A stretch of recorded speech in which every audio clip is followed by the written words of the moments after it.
ओम शांति। आज 2 जुलाई 2023 के अव्यक्त बाप दादा के अव्यक्त मधुर महावाक्य सुनेंगे। आज के अव्यक्त मधुर महावाक्य अव्यक्त बाप दादा ने 26 जनवरी 1995 को सुनाए थे, जिसमें आज बाप दादा विशेष 2 प्रकार के बच्चों को देख रहे हैं।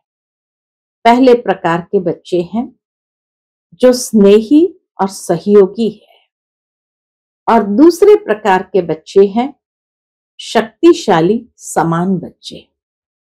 बाबा कहे जो स्नेही और सहयोगी बच्चे हैं, जो अपने स्नेह के कारण बाबा के हर कार्य में अपना सहयोग देते जाते हैं, तो बाबा भी उन्हें समय प्रति समय स्नेह और सहयोग का अनुभव कराते हैं।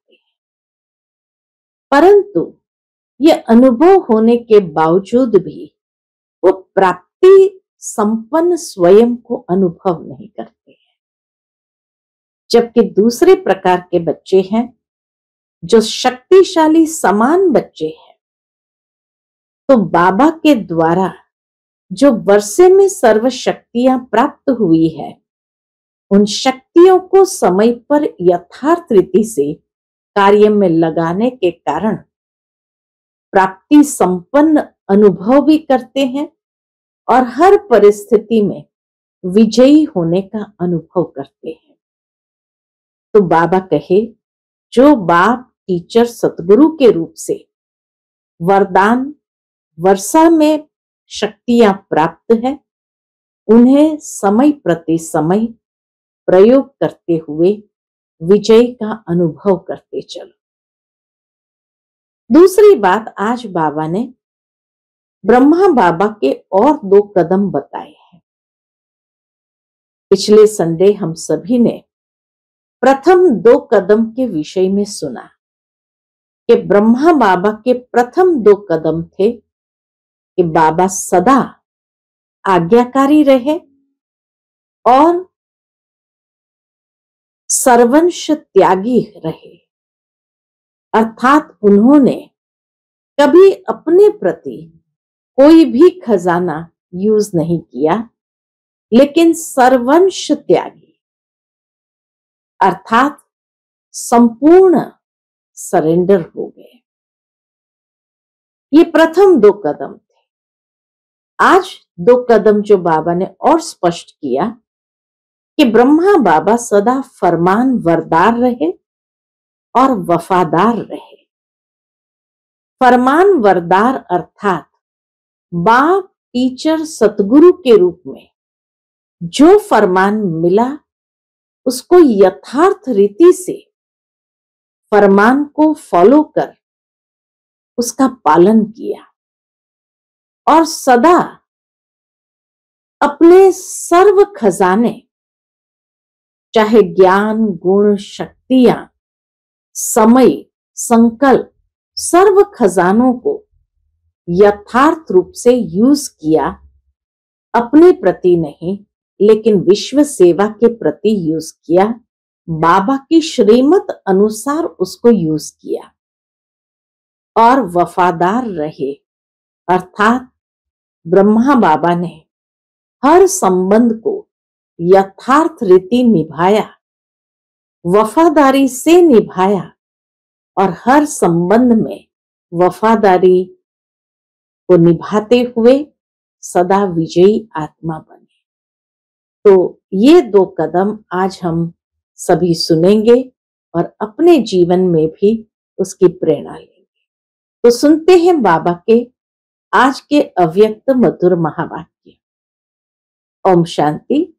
आज के मुरली का शीर्षक है ब्रह्मा बाप के और 2 कदम, फरमान वरदार वफादार। आज बाप दादा चारों ओर के स्नेही और सहयोगी बच्चों को और शक्तिशाली समान बच्चों को देख रहे हैं। स्नेही और सहयोगी और दूसरी ओर शक्तिशाली समान बच्चों को देख रहे हैं। स्नेही सभी बच्चे हैं, लेकिन शक्तिशाली यथाशक्ति है। स्नेही बच्चों को स्नेह का रिटर्न पदम गुना स्नेह और सहयोग प्राप्त होता है। बाप दादा से स्नेही सहयोगी बच्चों को रिटर्न में पदम गुना स्नेह और सहयोग प्राप्त होता है। शक्तिशाली समान बच्चों को सदा सहज विजयी भव का रिटर्न मिलता है, मिलता सभी को है।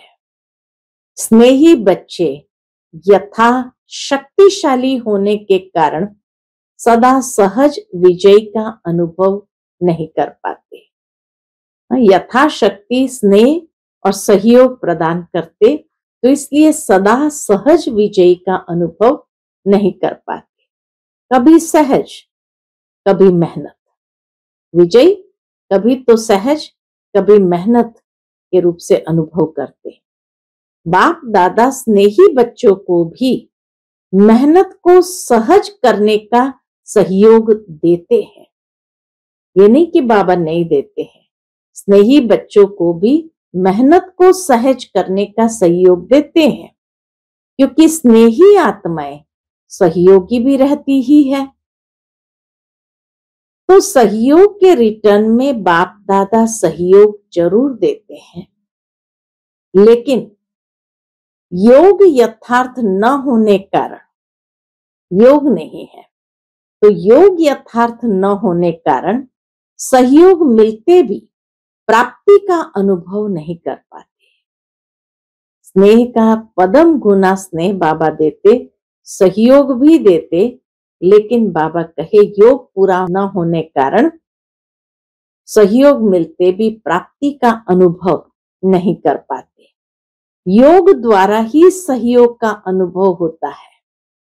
और शक्तिशाली समान बच्चे, जो दूसरे प्रकार के बच्चे हैं, तो शक्तिशाली समान बच्चे सदा योग युक्त है, इसलिए सहयोग का अनुभव करते, बाबा के सहयोग का अनुभव करते सहज विजयी बन जाते हैं।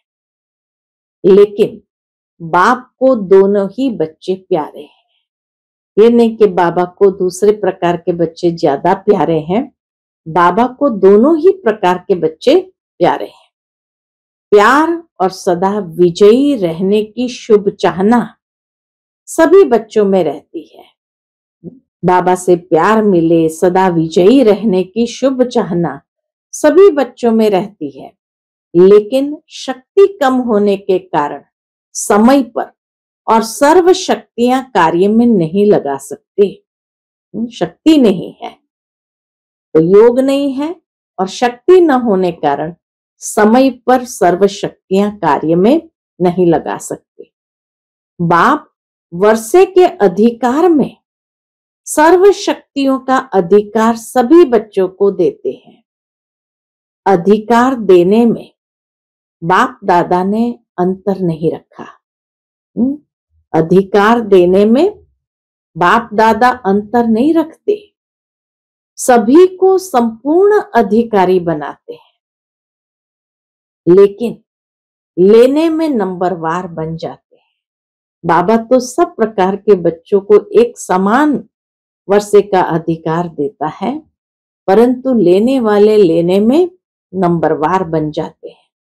बाप दादा किसको स्पेशल, किसको अलग ट्यूशन देते हैं क्या? नहीं देते। पढ़ाई सबकी एक है, पालना सबकी एक है। पांडवों को अलग पालना हो, शक्तियों को अलग पालना हो, पांडवों को अलग पालना हो, शक्तियों को अलग हो, ऐसा है क्या? सबको एक जैसी पालना और पढ़ाई है, लेकिन लेने में, रिजल्ट में कितना अंतर हो जाता है। पालना पढ़ाई दोनों बच्चों को एक जैसी है, लेकिन बाबा कहे लेने में कितना अंतर हो जाता है। अंतर कितना है? कहाँ अष्ट रतन और कहाँ 16,108, इतना अंतर है। 16,108वां रतन और प्रथम रतन में कितना अंतर होगा। तो कहाँ अष्ट रतन, और कहाँ 16,108 रत्न। कितना अंतर है। ये अंतर क्यों हुआ? रियलाइजेशन बाबा दे रहे हैं कि अंतर क्यों हुआ। पढ़ाई और पालना को, वरदानों को धारण करना और कार्य में लगाना, तीनों स्वरूप से, बाप, टीचर, सतगुरु। तो पढ़ाई, पालना, पालना पिता के रूप में, पढ़ाई टीचर के रूप में, और वरदान सतगुरु के रूप में। तो पढ़ाई, पालना को, वरदानों को धारण करना और कार्य में लगाना, इसमें अंतर हो जाता है। कई बच्चे धारण भी कर लेते हैं, लेकिन समय प्रमाण कार्य में लगाना नहीं आता है। बुद्धि तक बहुत भरपूर होंगे, बुद्धि तक उनको जैसे सब बातें नॉलेज में है, तो बुद्धि तक बहुत भरपूर होंगे, लेकिन कर्म में आने में फर्क पड़ जाता है। ब्रह्मा बाप नंबर 1 क्यों बना? अब बाबा विशेष ब्रह्मा बाप जो नंबर 1 रतन है, उसने ऐसी क्या पुरुषार्थ किया या क्या ऐसा किया जो सबसे नंबर 1 चले गए? तो ब्रह्मा बाप नंबर 1 क्यों बना? 2 कदम पहले सुनाए ना, पिछली मुरली में 19 तारीख की मुरली में 2 कदम सुनाए। कौन से 2 कदम? सदा आज्ञाकारी और सर्वंश त्यागी। तीसरा कदम, आज तीसरा कदम ब्रह्मा बाबा का सुनाते हैं। बाबा सदा बाप, शिक्षक और सतगुरु के फरमान वरदार बने। हर फरमान को क्या किया ब्रह्मा बाबा ने? हर फरमान को जी हाजिर किया। बाप का फरमान है सदा सर्व खजानों के वर्षे में संपन्न बनना और बनाना। तो प्रत्यक्ष देखा कि सर्व खजाने, ज्ञान, शक्तियां, गुण, श्रेष्ठ समय, श्रेष्ठ संकल्पों का खजाना पहले दिन से लेकर लास्ट दिन तक कार्य में लगाया। बाबा ने कहीं गफलत नहीं किया, लेकिन हर खजाने को पहले दिन से लेकर लास्ट दिन तक कार्य में लगाया। लास्ट दिन भी समय, संकल्प बच्चों प्रति लगाया। ज्ञान का खजाना, याद की शक्ति और सहनशीलता के गुण का स्वरूप, ये सब खजाने लास्ट समय तक शरीर को भी भूल सेवा में, प्रैक्टिकल में लगाकर दिखाया। ब्रह्मा बाबा ने सारे खजाने लास्ट समय तक अपने शरीर को भी भूलकर सेवा में, प्रैक्टिकल में लगाकर दिखाया। तो इसको कहा जाता है फरमान वरदार। नंबर 1 बच्चा, क्योंकि बाप का विशेष फरमान यही है कि याद और सेवा में सदा बाप समान रहो।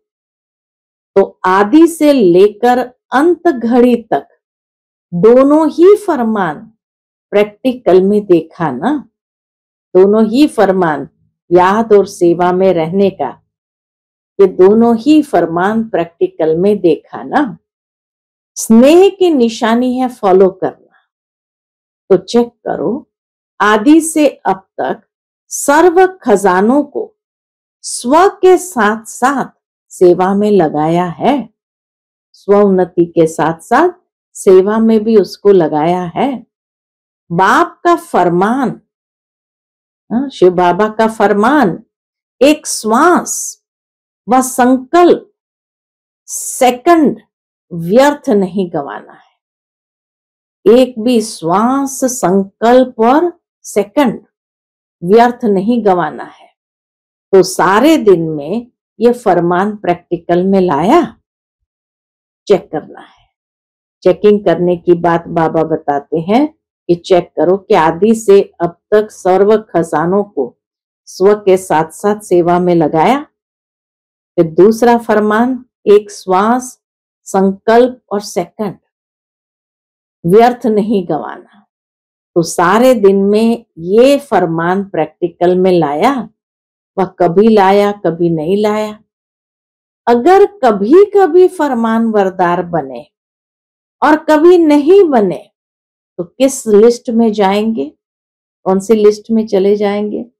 अगर बाप दादा फरमान वरदार की लिस्ट निकाले तो आप किस लिस्ट में होंगे? फरमान वरदार में या सिर्फ स्नेही सहयोगी के रूप में? अपने को तो जानते हो ना, क्योंकि आप सभी सर्व खजानों के ट्रस्टी मालिक हो। ट्रस्टी भी है, मालिक भी है। तो एक संकल्प भी बिना बाप के फरमान के यूज नहीं कर सकते।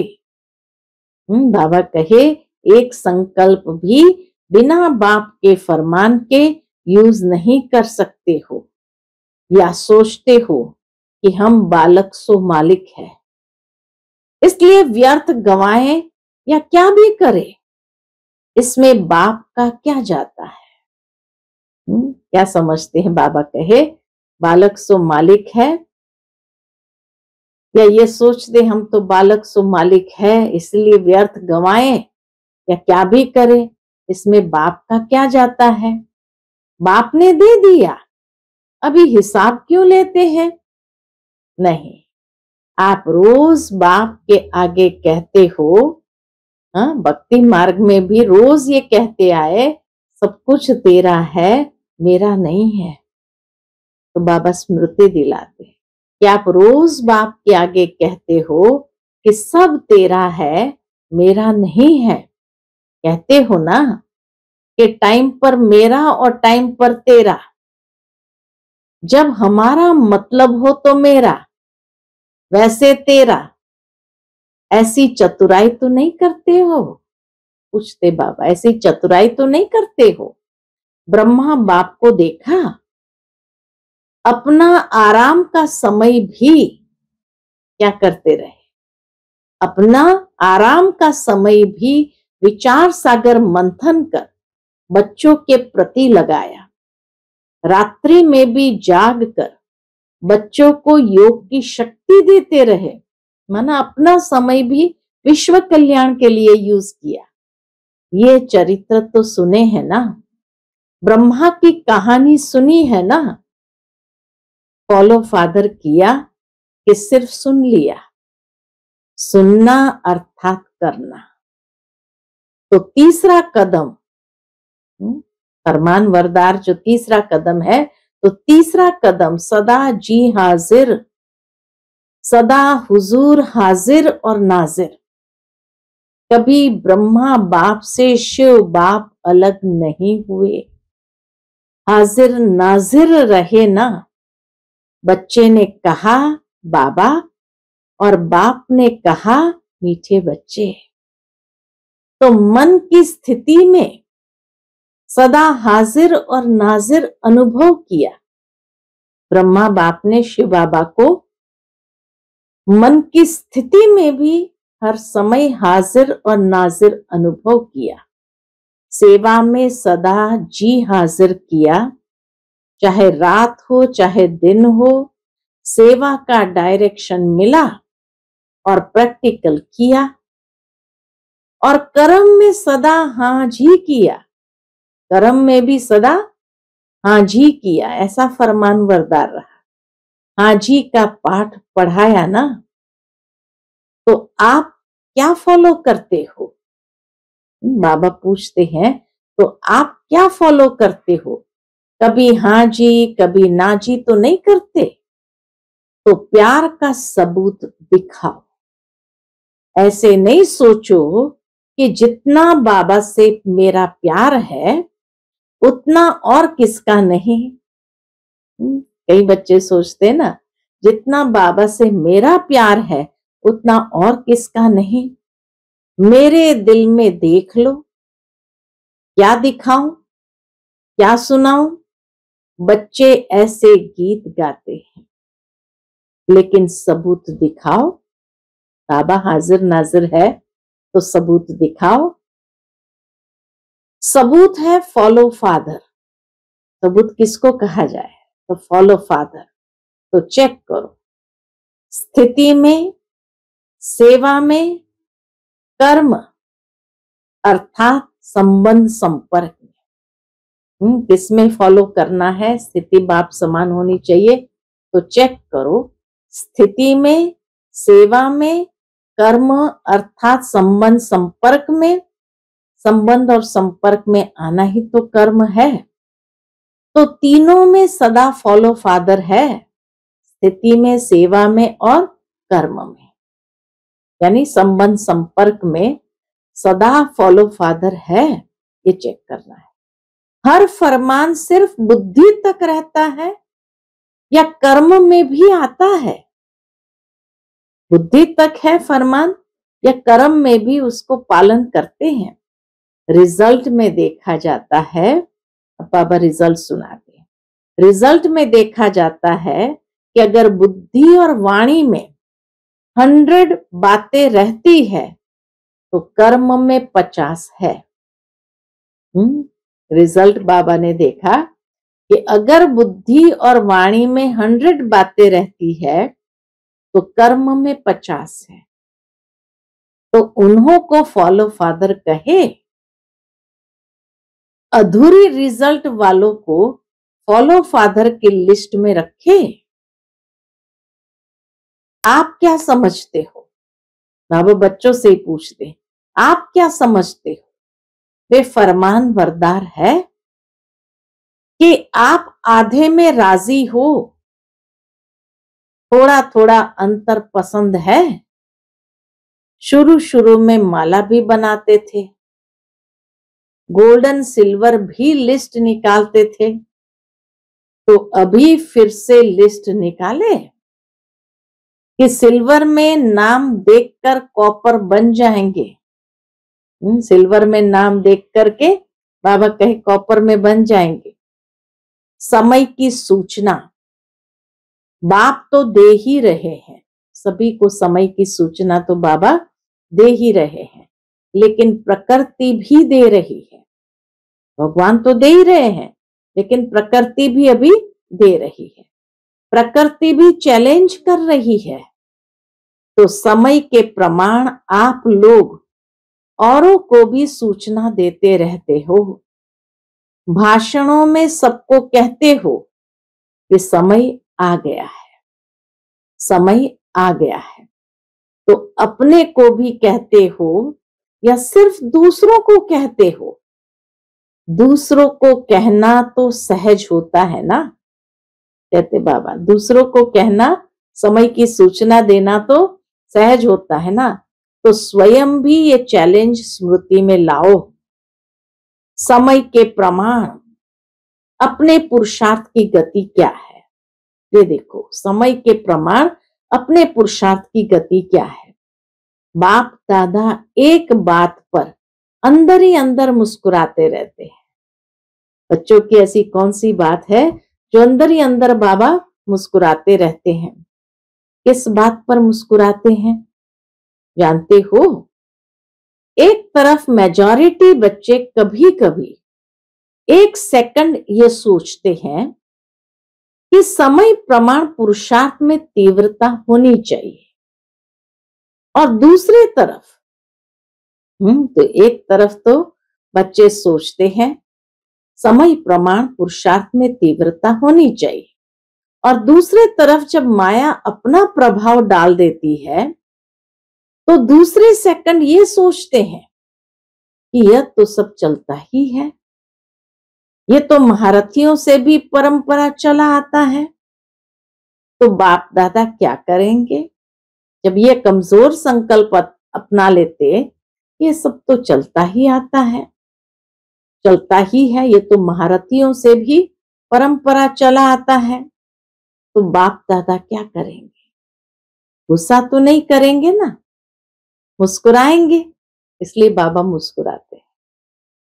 और इसका विशेष कारण है, कारण बाबा बताते कि ऐसा क्यों सोचते हैं।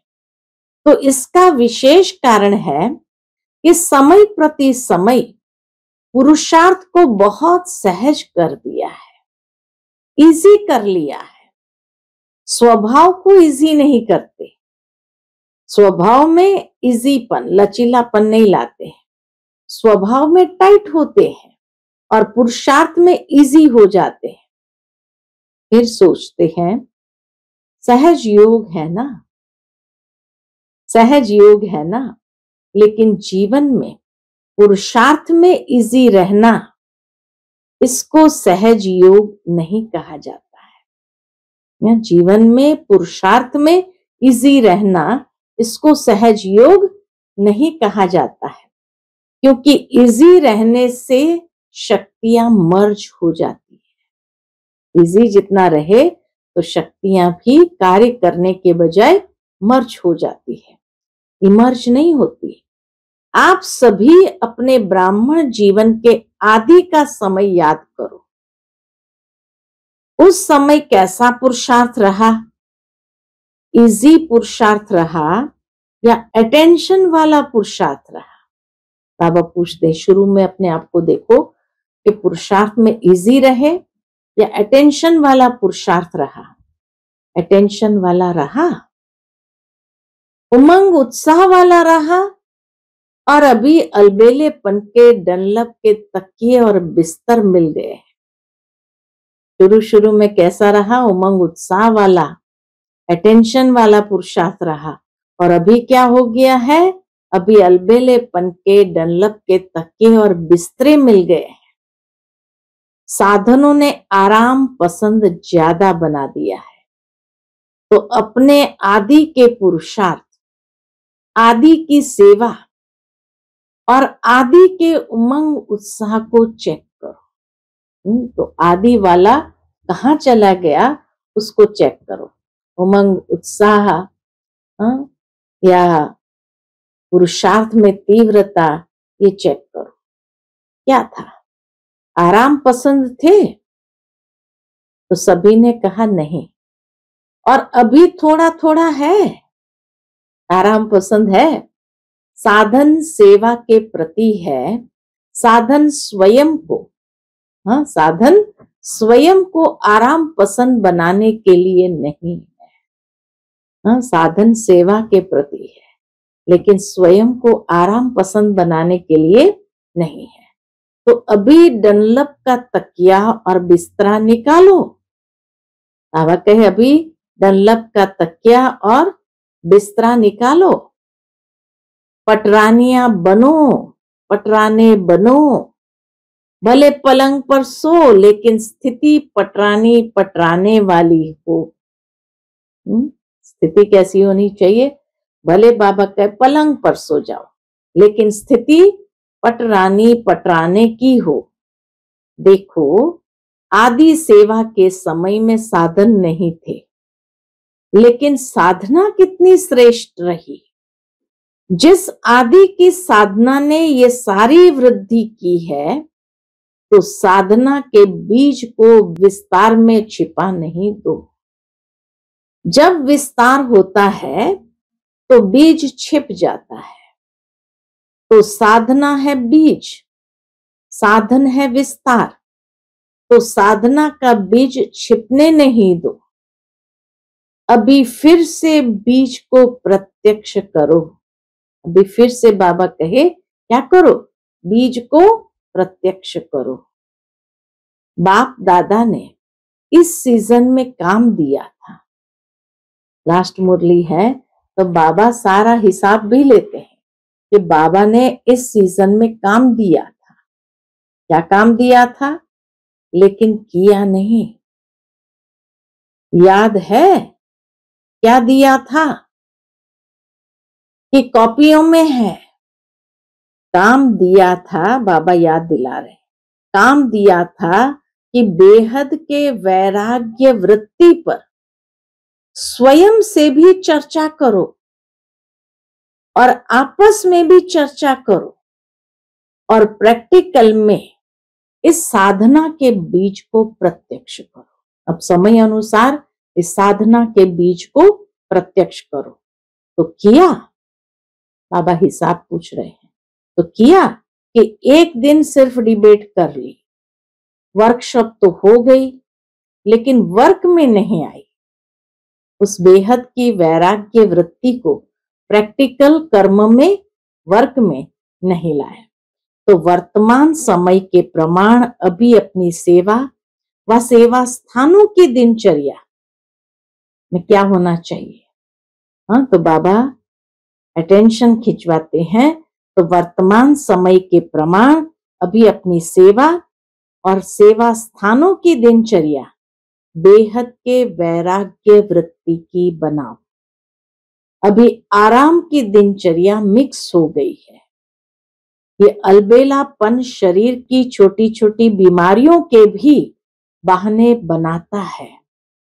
पहले भी तो बीमारी होती थी ना, लेकिन सेवा का उमंग बीमारी को मर्ज कर देता है।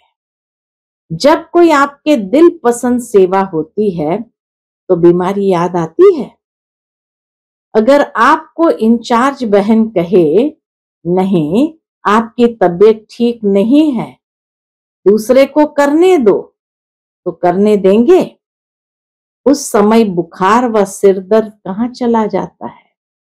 कितना प्रत्यक्ष बाबा प्रैक्टिकल एग्जाम्पल दे देता है कि मान लो किसी को भाषण करने का शौक हो और उसी समय उसको बुखार आए, और उस समय अगर इंचार्ज बहन उसको कहे कि भाई तुम्हें बुखार है तो तुम रेस्ट करो और ये सेवा किसी और को दे दो, तो क्या करेंगे?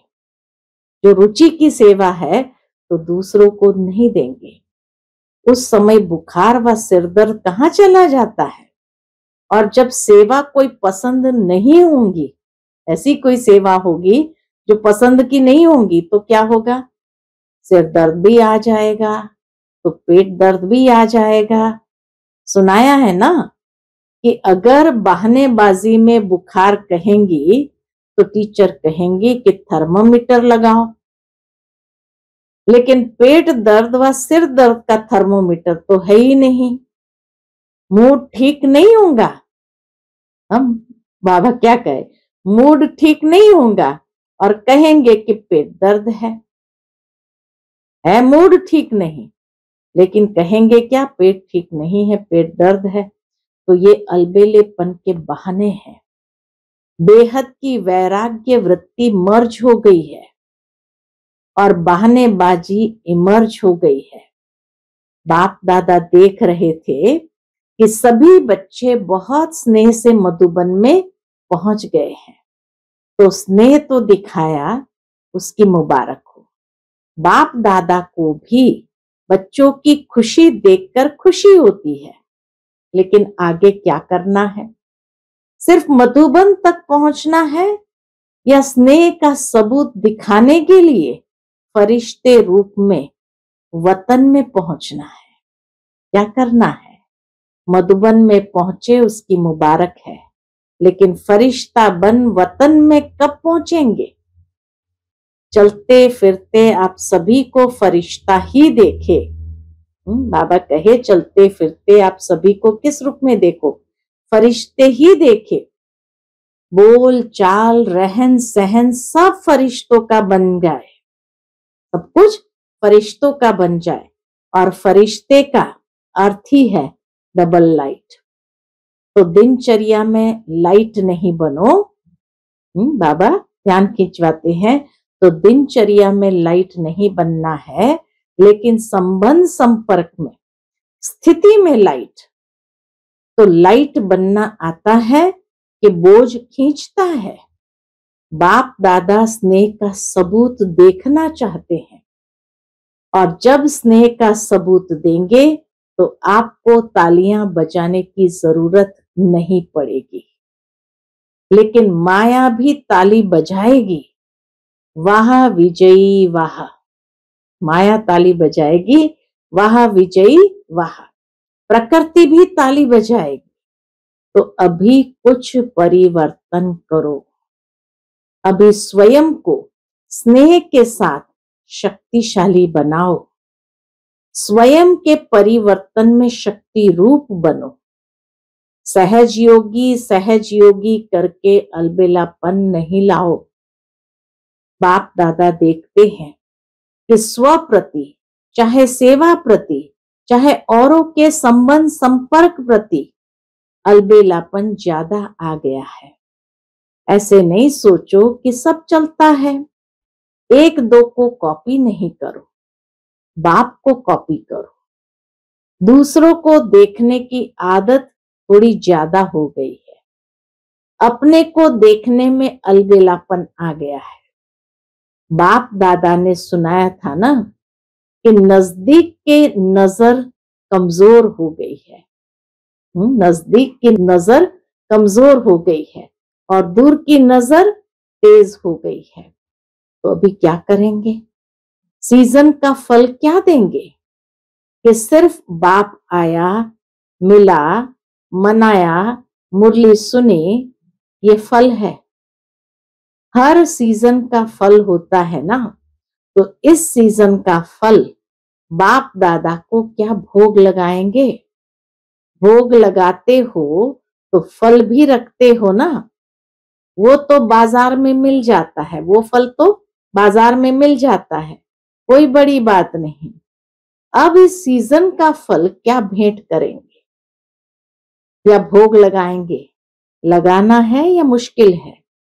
तो देखेंगे कि नंबर 1 भोग कहां से आता है। वायदा तो बहुत अच्छा करके जाते हो, कभी भी ना नहीं करते हो, हाँ ही करते हैं। बाबा भी बच्चों को कहते, कभी भी ना नहीं करते हो, हाँ ही करते हो, खुश कर देते हो, बाप दादा को भी खुश कर देते हो। लेकिन अभी क्या करेंगे? टीचर्स नंबर 1 भोग लगाएंगे ना, सभी सेंटर्स का भोग देखेंगे। प्रवृत्ति वाले भी भोग तो लगाते हो ना, कि खुद ही खा जाते हो। तो ये नहीं सोचना कि सिर्फ सेंटर्स वालों का काम है, सभी का काम है। तो फरमान वरदार का कदम प्रैक्टिकल में लाना है। बाबा जो फरमान कर रहे हैं भोग लगाने का, उसको प्रैक्टिकल में लाना है। कौन सा भोग लगाना है? सीजन का फल। जो अलबेलापन आ गया है, आराम पसंद बन गए हैं, साधन पसंद बन गया है, उसको क्या करेंगे? बाबा को भोग लगा देंगे। फिर चौथा कदम, ब्रह्मा बाबा का चौथा कदम है वफादार। कभी भी मन से, बुद्धि से, संकल्प से बाप के बेवफा नहीं बनना। मन से, बुद्धि से, संकल्प से बाप के बेवफा नहीं बनना। वफादार का अर्थ ही है सदा एक बाप दूसरा न कोई। संकल्प में भी देह देह के संबंध, देह के पदार्थ व देहधारी व्यक्ति आकर्षित नहीं करे। संकल्प में भी देह देह के संबंध, देह के पदार्थ व देहधारी व्यक्ति आकर्षित नहीं करे। जैसे जब पति पत्नी एक दो के वफादार बनते हैं, तो स्वप्न में भी अगर दूसरे की याद आ गई तो वफादार नहीं कहा जाता है।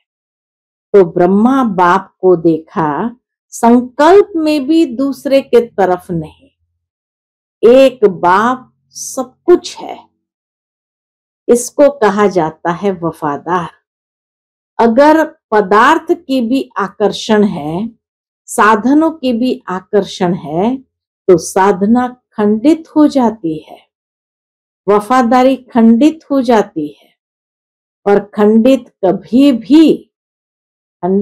कभी भी संपन्न पूज्य नहीं गाया जाता है। तो चेक करो कि संकल्प में भी कोई आकर्षण बेवफा तो नहीं बना देती। अगर जरा भी किसी के प्रति विशेष झुकाव है, थोड़ा भी पर्सनल झुकाव है, चाहे गुण के ऊपर, चाहे सेवा के ऊपर, चाहे अच्छे संस्कारों के ऊपर भी अगर एक्स्ट्रा प्रभावित है, तो वफादार नहीं कहा जाएगा। सबकी विशेषता बेहद की विशेषता पर आकर्षित है। कहाँ आकर्षित होना है? सबकी विशेषता बेहद की विशेषता पर आकर्षित है वो दूसरी बात है, लेकिन किसी विशेष व्यक्ति या वैभव के ऊपर आकर्षित है तो वफादार की लिस्ट में खंडित हो जाएगा। तो चेक करो कि खंडित मूर्ति तो नहीं है, पूज्य है, कहाँ एक्स्ट्रा लगाव व झुकाव तो नहीं है, संकल्प मात्र भी झुकाव नहीं। वाचा कर्मणा की तो बात ही छोड़ो, लेकिन संकल्प मात्र भी है तो खंडित की लिस्ट में आ जाएंगे। तो चेक करना आता है ना। अच्छा, चारों ओर के स्नेह का सबूत देने वाले, हर फरमान को संकल्प, बोल और कर्म में लाने वाले, सदा स्वयं को बाप समान सिंपल और सैंपल बनाने वाले, ब्रह्मा बाप के हर कदम पर कदम रखने वाले, ऐसे विशेष शक्तिशाली बाप समान बनने के दृढ़ संकल्पधारी सर्व बच्चों को बाप दादा का याद प्यार और नमस्ते। हम सब रूहानी बच्चों की रूहानी माता पिता बाप दादा को याद प्यार, गुड मॉर्निंग और नमस्ते। नमस्ते, शुक्रिया बाबा, शुक्रिया। आज का बाप दादा का मधुर वरदान है, साक्षीपन की स्थिति द्वारा हीरो पार्ट बजाने वाले सहज पुरुषार्थी भव।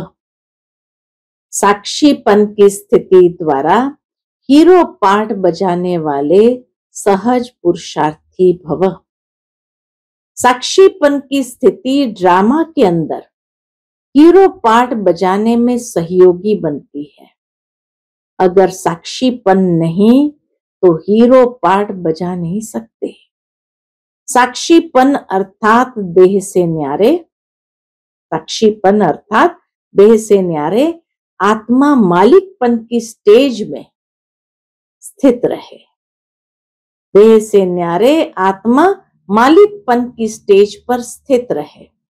देह से भी साक्षी मालिक, इस देह से कर्म कराने वाली ऐसी साक्षी स्थिति ही सहज पुरुषार्थ का अनुभव कराती है, क्योंकि इस स्थिति में किसी भी प्रकार का विघ्न या मुश्किलात नहीं आ सकती।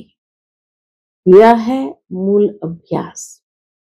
बाबा कहे यह है मूल अभ्यास कि साक्षीपन की स्थिति में सहज पुरुषार्थ भी कराती, क्योंकि स्थिति में किसी भी प्रकार का विघ्न या मुश्किलात नहीं आ सकती। यह है मूल अभ्यास।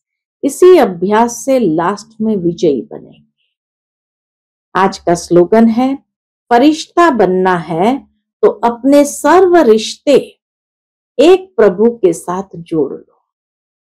फरिश्ता बनना है तो अपने सर्व रिश्ते एक प्रभु के साथ जोड़ लो। अच्छा, ओम शांति।